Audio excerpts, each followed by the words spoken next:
Alcohol is the most tolerated and widespread poison in the world. There is nothing else on the planet that we consume in such vast quantities that has such a destructive impact on society as alcohol. It is my belief that Bitcoin, more than any other tool or technology or cultural shift on the planet, can help disincentivize the amount of alcohol that is being abused by adults around the world. Of course, there may be times and places where alcohol is fine to consume. However, the abuse, mistreatment, and neglect with alcohol, I think, could be greatly mitigated when we purge culture, when we purge society of the poison of political currency. The second and third order effects of fiat money have a tremendous human impact on the psyche of people, as well on the culture and the vices that people use to cope with the pain that they are suffering. How large is this problem? Roughly 400 million people around the planet today have alcohol abuse disorders. And alcoholism is the seventh highest cause of premature death in the world. Okay, quite literally, this toxic drink, this poison, is a top 10 preventable leading cause of death in the world. That's insane. That's crazy. And this is a symptom of an underlying sickness. The sickness is not alcoholism or the substance itself. The sickness is sin. The sickness is the brokenness of the human heart. And fiat money, political currency, amplifies this problem by institutionalizing it and distributing it throughout the entire world. Alcohol-related poisoning, cancers, car accidents, heart failures, liver damage, and violence collectively account for over 3 million deaths per year. It's very easy for us to become afraid or paranoid or terrified of drugs that we don't understand, like fentanyl or cocaine or those kinds of things. But the more tolerated drugs that are far more widespread, like alcohol, also have a very real human cost. Additionally, beyond the death toll of alcohol, nearly half of all homicides and rapes occur with alcohol as a contributing factor. If you want to reduce the number of rapes, reduce the number of homicides, and reduce the number of preventable deaths as a result of alcohol, the single most effective thing you can do is to starve the underlying disease that is resulting in these kinds of symptoms. People abuse alcohol as a form of stress relief, escapism, and as a feedback loop in isolation. If anyone has met somebody who happens to be an alcoholic or have a past of abuse with alcohol, they know how destructive this feedback loop can be. This substance takes a hold of people and it magnifies the negative emotions that help kickstart them into this process as a whole. Centralized limitations of the distribution and consumption of alcohol do not work practically, nor solve the problem of the heart, nor they do not solve the heart of the problem. This is evidenced by prohibition in the United States of America in the early 20th century, among any other scenarios, right? You don't fix the problem of a given drug, even if it's a popular drug. You don't fix the problem by instituting legal restrictions. You don't fix the problems. You might suppress the problems or move them around. You might shift them from one place to the other, but you don't solve the problem. You solve the problem with transformed hearts. And while Bitcoin is not something that in of itself transforms or saves human hearts, it is a tool that helps eliminate the subsidization and institutionalization of corrupt society and decaying morals. The solution is an individualized health, not collectivized political reform, right? The solution is in decentralized growth and healing and recovery, not in centralized mandates and authoritarian quote-unquote protections. Bitcoin restores optimism and positivity to people's lives because they have the ability to save and plan for the future instead of staring down a future timeline that results in despair and destruction. Bitcoin encourages personal reflection, individualized accountability, and responsibility as well as autonomy.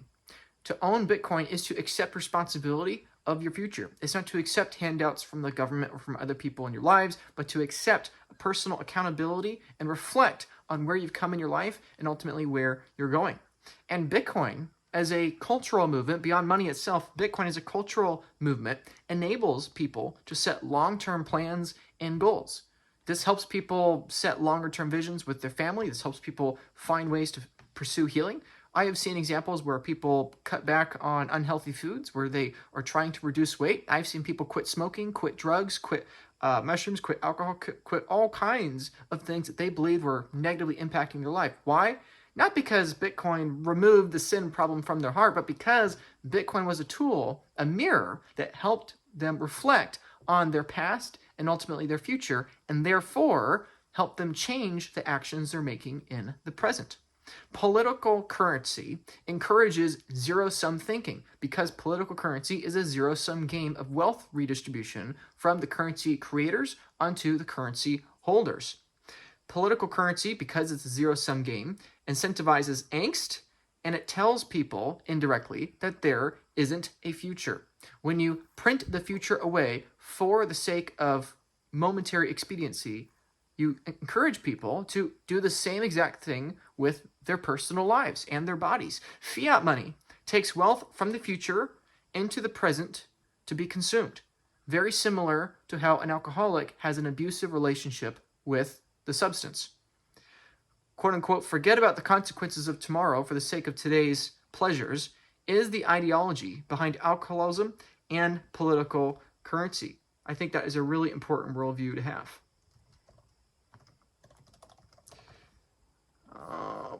Whoops. The desire for immediate consumption at massive deferred human cost is intrinsically linked, okay? People compare greed to drunkenness very often.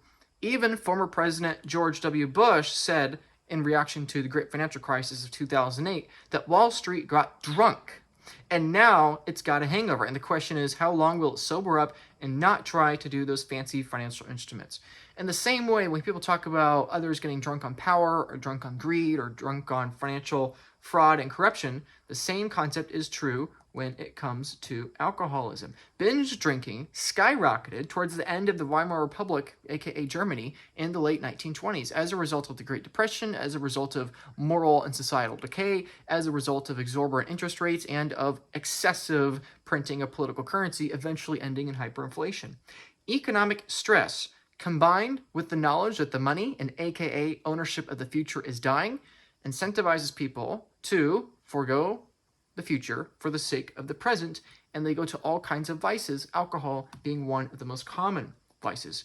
There is no difference between hyperinflation of Weimar Germany and the regular inflation of the normal world other than speed. The only technical difference is the rate at which money is being printed. Money is being printed in either way. The future is being stolen from in either way. It's just that in those extreme scenarios, the future is being stolen from in an accelerated rate.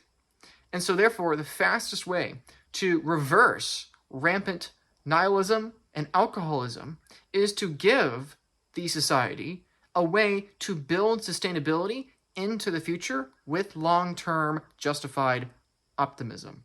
This does not mean that every single alcoholic is suddenly going to renounce this abusive substance and, because they adopted Bitcoin, right? That's not how the world works. However, helping people reduce their stress, helping people reduce their angst here really helps people better, in a more healthy way, reflect and view the conflicts in their heart or in their psyche that eventually end them leading up to disastrous consequences. And so to go through the math here, if Bitcoin could reduce the human cost of alcohol by 20%, not 100%, not even 50%, but just by 20%, if there's enough of a cultural change in the future where abusive alcohol consumption is reduced by 20% or so, and Bitcoin is a contributing factor for that over the next century, that would prevent 60 million premature deaths, as well as preventing 40 million instances of rape and 10 million homicides over the next 100 years. Again, assuming that half of rapes and half of homicides have alcohol as a major contributing factor to those events happening. Does that mean that Bitcoin directly causes these positive impacts in the future? No, but the indirect impacts, even though they're less tangible, They're all the same, just as real. This means a total of over 110 million lives would be entirely changed if sound money alleviated 20% of the human cost associated with alcoholism.